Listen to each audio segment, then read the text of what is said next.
Chicos, ¿qué tal? ¿Cómo están? Vamos a continuar resolviendo los ejercicios del Practiquemos Juntos. En este caso, vamos a desarrollar el ejercicio número 7. Lo que nos piden en este caso es calcular la suma de dos ángulos, la suma de alfa más beta. Para ello, nos dan a nosotros ¿qué cosa?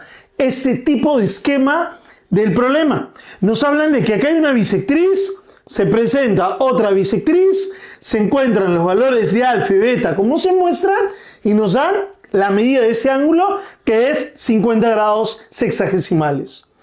Una de las maneras para poder resolver este problema es tratar de completar ángulos. Sin embargo, mi ojo tiene que darse cuenta de una estructura muy clara, la cual la voy a sombrear. Veamos ese triángulo. Si es que yo lo sombreo, o en ese caso yo lo estoy rayando, ¿qué me voy a dar cuenta?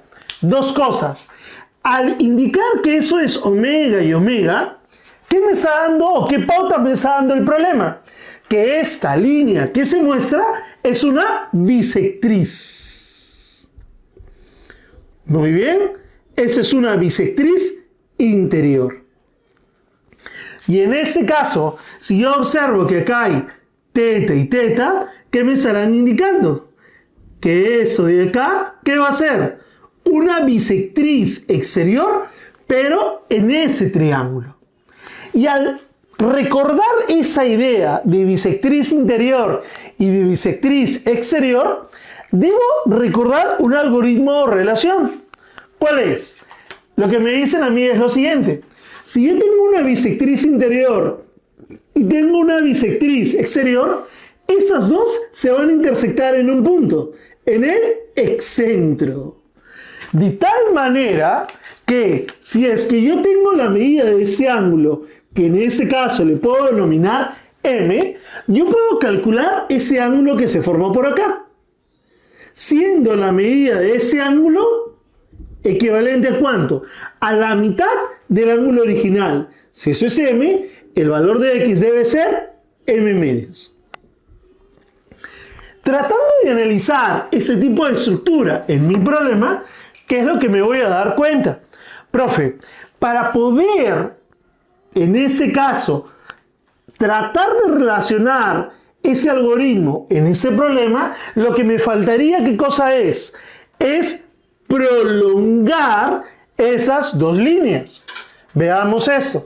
Si yo prolongo esa línea y yo prolongo esta línea de acá, me daré cuenta que este tipo de estructura se va a analizar u observar en el problema. Profe, esa para mí es mi bisectriz interior. Acá está. Y esa de acá va a ser mi bisectriz exterior. Las cuales se encontrarían en ese vértice, perdón, en ese punto de intersección, que para nosotros es el excentro. ¿Cuánto va a medir ese ángulo? Si esto mide 50, ese ángulo de acá debe ser ¿qué cosa? La mitad. La mitad de 50, 25. Muy bien. Profe, pero nos falta calcular el valor de alfa, el valor de beta o la suma de estos. ¿Y cómo nosotros lo vamos a poder hacer? Una de las maneras para calcular lo que nos piden es tratar de buscar algún algoritmo que relacione a alfa y a beta. Profe, ¿esos dos ángulos qué son? Son ángulos externos. Muy bien. Entonces, si es que yo encontraría o calcularía la medida de este ángulo, ¿qué es lo que yo podría afirmar? Que la suma de estos tres ángulos externos en un triángulo deben de sumar ¿qué cosa? ¿O cuánto? Deben de sumar 360 grados. Analicemos eso. Profe, si ese ángulo de acá mide 25, el suplemento de ese ángulo ¿cuánto debe de ser? 155 grados. ¿Qué último detalle? Para calcular la suma de alfa más beta. Profe, si quisiera calcular la suma de esos dos con este valor, encuentro una relación. ¿Cuál era? La suma de los ángulos externos en un triángulo es 360 grados. Veamos esto. Alfa más beta más ¿quién?